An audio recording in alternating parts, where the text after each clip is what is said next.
जैसा कि हम सबको पता है कि गोल्डन एरा हमेशा के लिए नहीं रहती, पैनासोनिक के साथ भी कुछ वैसा ही हुआ।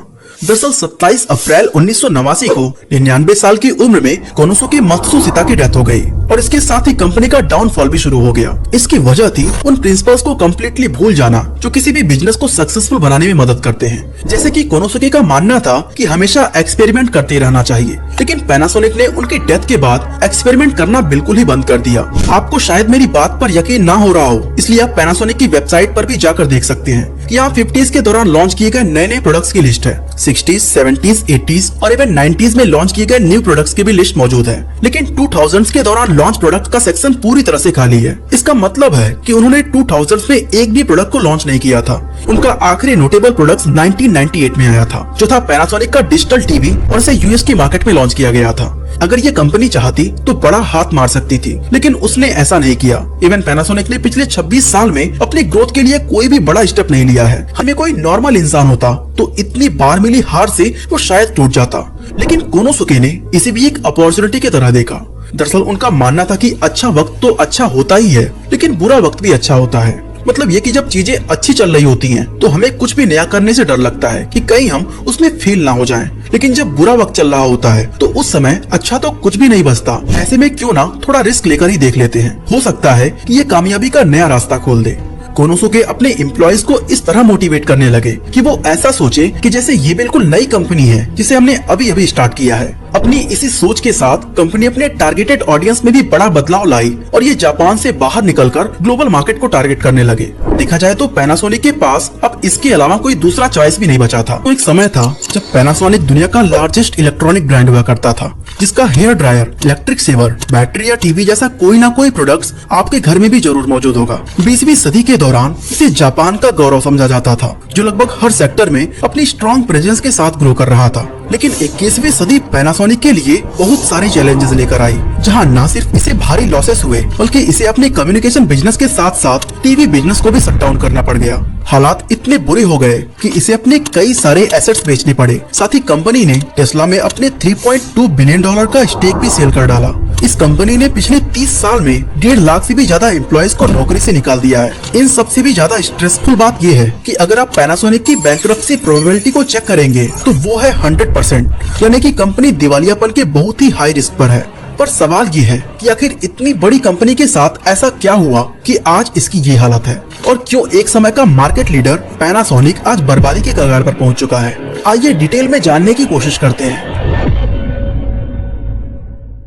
तो दोस्तों, पैनासोनिक की कहानी की शुरुआत होती है 27 नवंबर 1894 को, जब जापान के वाकायामा प्रीफेक्चर में पैनासोनिक के फाउंडर कोनोसुके मत्सुशिता का जन्म हुआ। ये 5 बहनें और 3 भाइयों में सबसे छोटे थे। जीवन के शुरुआती साल काफी संपन्न और खुशहाल रहे, लेकिन जब मत्सुशिता 4 साल के हुए तो उस समय इनके पिता को बिजनेस में भारी लॉस होने की वजह से अपनी सारी प्रॉपर्टी बेचनी पड़ गई। यहाँ तक कि उन्हें अपने गाँव के घर तक को छोड़ना पड़ गया था। इसके 3 साल बाद काम की तलाश में पूरा परिवार शहर आ गया, लेकिन यहाँ पर आने के बाद भी उनके हालात में कोई खास सुधार नहीं आया। उनकी इकोनॉमिक कंडीशन इतनी खराब हो गई कि जब कोनोसुके महज 9 साल के थे तब उन्होंने अपनी पढ़ाई को छोड़कर एक दुकान पर काम करना शुरू कर दिया था। लेकिन इससे पहले कि उनके जीवन में कुछ नोटिसेबल बदलाव आता, मार्केट में मंदी के चलते दुकान के मालिक ने उन्हें नौकरी से निकाल दिया। ऐसे में वो दोबारा काम की तलाश में भटकने लगे। आखिरकार कोनोसुके को एक साइकिल की दुकान पर नौकरी मिल गई। इस जॉब ने उन्हें काफी कुछ सिखा दिया था, लेकिन वो खुद को हमेशा के लिए इसी काम को करते नहीं देखना चाहते थे।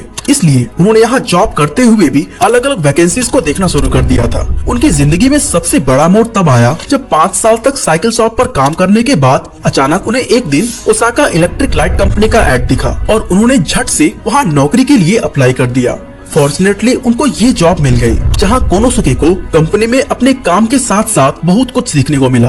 दोस्तों, कोनोसुके को इलेक्ट्रॉनिक्स के एरिया में बहुत ही ज्यादा इंटरेस्ट था, इसलिए वो जब भी फ्री होते थे इससे रिलेटेड बुक्स पढ़ना शुरू कर देते थे और वहां से मिली नॉलेज के बेस पर वो एक्सपेरिमेंट करना भी शुरू कर देते। कोनोसुके काफी हार्ड वर्किंग थे और हमेशा काम की बारीकियों को समझने की कोशिश करते रहते। उनकी लगन और मेहनत को देखकर 5 साल के बाद उन्हें कंपनी में टेक्निकल इंस्पेक्टर बना दिया गया। उस समय कोनोसुके की उम्र केवल 20 साल थी और इतनी कम उम्र में इतनी बड़ी पोस्ट को हासिल करना सबको हैरानी में डाल दिया था।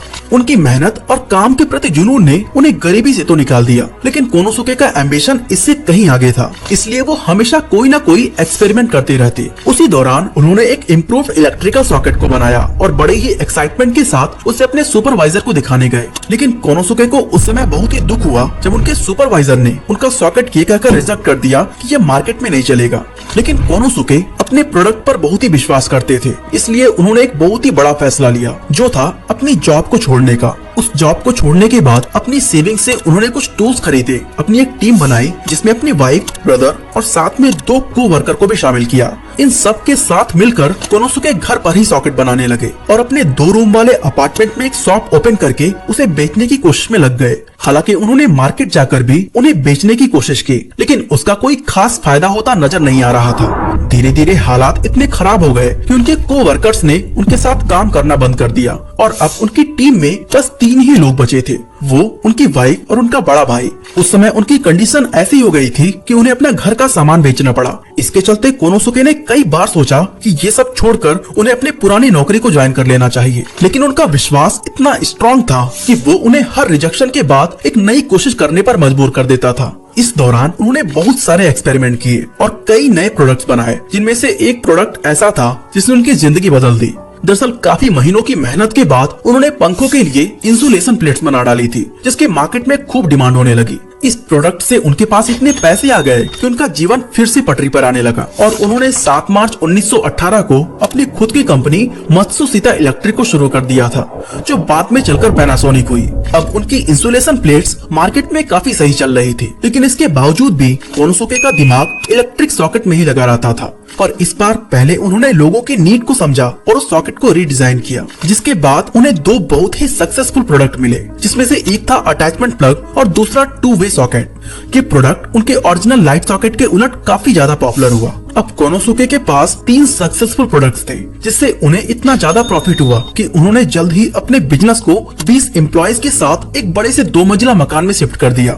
1920 इस कंपनी के लिए बहुत ही ज्यादा सफल रहा और इसका नाम देश के रेपुटेटिव लोकल बिजनेसेस में गिना जाने लगा। दोस्तों, अगर हम कंपनी की वैल्यू और प्रॉफिट मार्जिन की बात करें तो ये एक बहुत ही इंपॉर्टेंट एस्पेक्ट होता है जो कंपनी के सक्सेस और प्रॉफिटेबिलिटी को रिफ्लेक्ट करता है। आज आपको बताना चाहता हूँ एक ऐसे प्लेटफॉर्म के बारे में जो हमें हेल्प करता है ट्रेडिंग की शुरुआत करने में, वो भी एक्सपर्ट्स के साथ। दोस्तों, इस प्लेटफॉर्म का नाम है एक्सएम और एक्सएम के कॉपी ट्रेडिंग फीचर की हेल्प से आप एक एक्सपर्ट ट्रेडर यानी कि स्ट्रेटजी मैनेजर को कॉपी करके उनके रिसर्च, एनालिसिस और एक्सपीरियंस का फायदा उठा सकते हैं। आपको बस एक्सएम पर अपना अकाउंट बनाकर उनके कॉपी ट्रेडिंग प्लेटफॉर्म को ज्वाइन करना है। इजी टू फाइंड कैटेगरीज में आप अपने खुद के एक्सपर्ट्स को चूज कर पाएंगे, जैसे कि most popular, best performers, low risk, most invested. XM पर एक्सपर्ट्स की सारी डिटेल्स भी अवेलेबल है, लाइक कितने और यूजर्स उस एक्सपर्ट को कॉपी कर रहे हैं, उनके पास्ट रिजल्ट्स और प्रॉफिट्स क्या है, कौन से इंस्ट्रूमेंट्स में वो ट्रेड करते हैं एंड वगैरह वगैरह। कॉपी ट्रेडिंग की हेल्प से एक्सपर्ट की गाइडेंस हमेशा आपके साथ रहने वाली है, विच मीन्स हमारा रिस्क बहुत ही कम होगा। इसके साथ ही एक्सएम हमें 9 एसेट में ट्रेड करने की अपॉर्चुनिटी देता है, like indices, stocks, crypto, metal, gold, oil, currencies like euro and USD, bitcoin, S&P 500 and Nasdaq. इस पर हमें पर्सनल अकाउंट मैनेजर के साथ साथ 24/7 कस्टमर सपोर्ट भी मिलती है, जो व्हाट्सएप पे भी अवेलेबल है। सिर्फ यही नहीं, इस पर आपको free education and research resources भी मिल रही हैं, जिससे आप ट्रेडिंग के बारे में सीख पाओगे।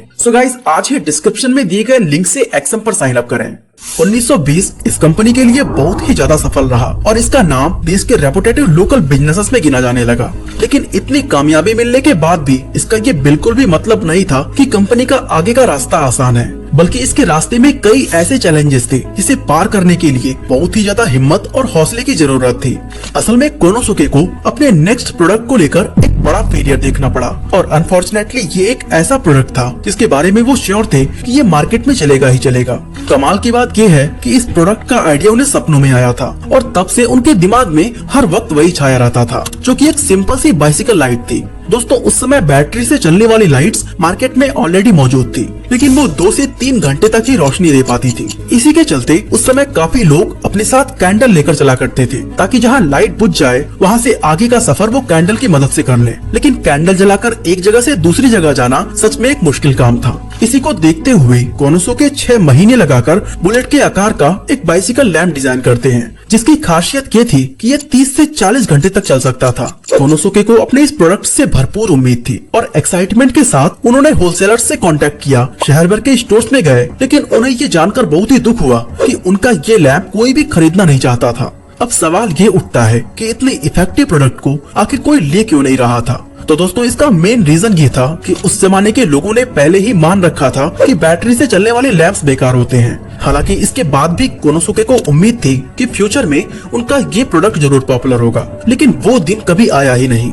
इसके बाद उस समय चीजें और भी ज्यादा खराब हो गयी, जब सितंबर 1923 में आए ग्रेट कैंटो अर्थक्वेक ने काफी तबाही मचा दी और प्रोडक्ट्स की सेल बहुत ही ज्यादा कम हो गई।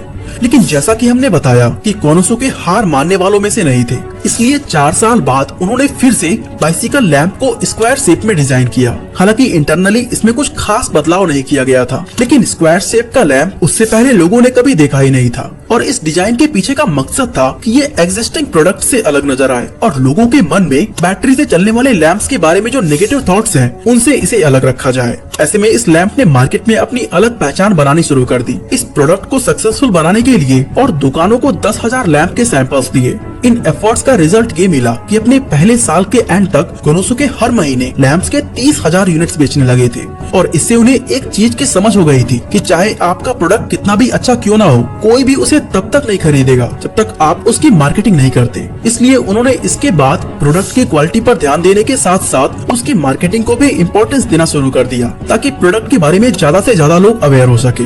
इसके लिए साल 1929 में उन्होंने कंपनी को पूरी तरह से रिस्ट्रक्चर किया। उन्होंने अपनी मेजर प्रोडक्ट कैटेगरीज जैसे कि electrical sockets, batteries, bicycle lamps और रेडियोस के लिए 4 अलग अलग डिविजन्स बनाई। इनमें से हर डिवीजन में उनके खुद के नेशनल सेल्स डिपार्टमेंट के साथ साथ रीजनल डिपार्टमेंट्स भी थे, जिन्हें सीधे मैन्युफैक्चरिंग डिपार्टमेंट से लिंक कर दिया गया। इस तरह से प्रोडक्ट की मैन्युफैक्चरिंग सीधे सेल्स पर ही डिपेंडेंट हो गई, यानी जिस तरह से प्रोडक्ट की मार्केट डिमांड होती थी, मैन्युफैक्चरिंग भी उसी के अकॉर्डिंग की जाती थी, ताकि ओवर या अंडर प्रोडक्शन जैसे प्रॉब्लम से बचा जा सके। इस नई सेल्स फोर्स के साथ पैनासोनिक ने 1930 के दौरान देश में अपना डोमिनेंस बनाना शुरू कर दिया। अब कंपनी में 10,000 से भी ज्यादा एम्प्लॉयज काम कर रहे थे। लेकिन दोस्तों, उसी दौरान अब वर्ल्ड वॉर 2 शुरू हो जाता है। वर्ल्ड वॉर 2 ने पैनासोनिक को बर्बाद करने में कोई कसर नहीं छोड़ी। उसे मटेरियल्स और हायर टैलेंट को ढूंढने में काफी प्रॉब्लम्स का सामना करना पड़ा, क्योंकि वॉर के लिए अब लोगों को भर्ती किया जाने लगा था और जरूरी मटेरियल्स की सप्लाई भी बंद हो गई थी। और इससे बुरी सिचुएशन तब आ गई जब कंपनी पर दबाव बनाया जाने लगा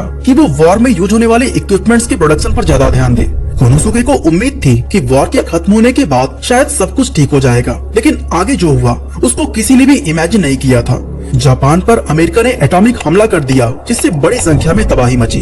अब जापान तो युद्ध हार गया और अमेरिका ने उस पर अपना नियंत्रण जमाना शुरू कर दिया। अमेरिका के रिफॉर्म ऑर्डर्स में एक ये भी था कि कोनोसुके को उनकी खुद की कंपनी से इस्तीफा देना होगा। अमेरिका के इस ऑर्डर का कोनोसुके ने तो विरोध नहीं किया था, लेकिन उनके 15,000 एम्प्लॉइज उनकी तरफ से आवाज उठाने लगे। एम्प्लॉइज का कहना था कि अगर कोनोसुके को कंपनी से हटा दिया गया तो पैनासोनिक को तबाह होते देर नहीं लगेगी। आखिरकार उनके प्रयासों से कोनोसुके के इस्तीफा का ऑर्डर वापस ले लिया गया और उन्हें कंपनी को आगे बढ़ाने का एक मौका और मिला। लेकिन दोस्तों, उस समय तक पैनासोनिक को काफी ज्यादा नुकसान हो चुका था और उसकी ग्रोथ स्पीड बहुत ही स्लो हो गई थी। ऐसे में कोई नॉर्मल इंसान होता तो इतनी बार मिली हार से वो शायद टूट जाता, लेकिन कोनोसुके ने इसे भी एक अपॉर्चुनिटी की तरह देखा। दरअसल उनका मानना था कि अच्छा वक्त तो अच्छा होता ही है, लेकिन बुरा वक्त भी अच्छा होता है। मतलब ये कि जब चीजें अच्छी चल रही होती हैं, तो हमें कुछ भी नया करने से डर लगता है कि कहीं हम उसमें फेल ना हो जाएं। लेकिन जब बुरा वक्त चल रहा होता है तो उस समय अच्छा तो कुछ भी नहीं बचता। ऐसे में क्यों ना थोड़ा रिस्क लेकर ही देख लेते हैं, हो सकता है कि ये कामयाबी का नया रास्ता खोल दे। कोनोसुके अपने एम्प्लॉयज को इस तरह मोटिवेट करने लगे कि वो ऐसा सोचें कि जैसे ये बिल्कुल नई कंपनी है जिसे हमने अभी अभी स्टार्ट किया है। अपनी इसी सोच के साथ कंपनी अपने टारगेटेड ऑडियंस में भी बड़ा बदलाव लाई और ये जापान से बाहर निकलकर ग्लोबल मार्केट को टारगेट करने लगे।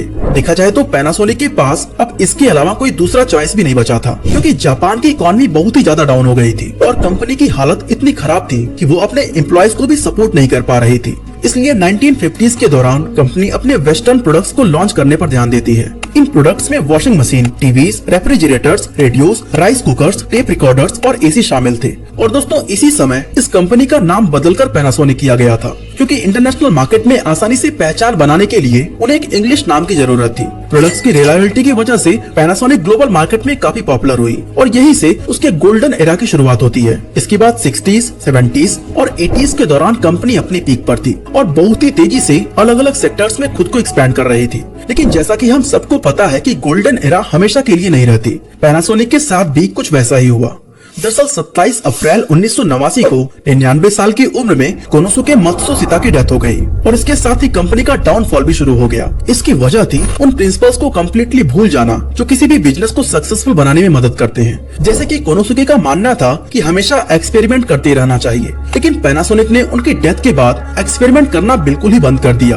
आपको शायद मेरी बात पर यकीन ना हो रहा हो, इसलिए आप पैनासोनिक की वेबसाइट पर भी जाकर देख सकते हैं कि यहाँ 50s के दौरान लॉन्च किए गए नए प्रोडक्ट्स की लिस्ट है। 60s, 70s, 80s और इवन 90s में लॉन्च किए गए न्यू प्रोडक्ट्स की भी लिस्ट मौजूद है। लेकिन 2000s के दौरान लॉन्च प्रोडक्ट का सेक्शन पूरी तरह से खाली है। इसका मतलब है कि उन्होंने 2000s में एक भी प्रोडक्ट को लॉन्च नहीं किया था। उनका आखिरी नोटेबल प्रोडक्ट 1998 में आया था, जो था पैनासोनिक का डिजिटल टीवी और इसे यूएस की मार्केट में लॉन्च किया गया था। अगर ये कंपनी चाहती तो बड़ा हाथ मार सकती थी, लेकिन उसने ऐसा नहीं किया। इवन पैनासोनिक ने पिछले 26 साल में अपनी ग्रोथ के लिए कोई भी बड़ा स्टेप नहीं लिया है। हालांकि इस बात में कोई शक नहीं है कि पैनासोनिक के प्रोडक्ट्स आज भी काफी अच्छे होते हैं, लेकिन ध्यान देने वाली बात ये है कि अच्छे प्रोडक्ट्स खुद अपने आप को नहीं बेच सकते और ये चीज सैमसंग बहुत ही अच्छी तरह से जानता है। सैमसंग अभी भी प्रोडक्ट्स की क्वालिटी, प्राइस या कस्टमर सर्विस जैसे कई मामलों में पैनासोनिक से नीचे आता है, लेकिन फिर भी सैमसंग इससे ज्यादा प्रोडक्ट्स को सेल करता है। आखिर कैसे? असल में सैमसंग को पता है कि प्रोडक्ट्स की मार्केटिंग कैसे करनी है, चाहे वो अप्लायंसेस हो, टीवी हो या स्मार्टफोन।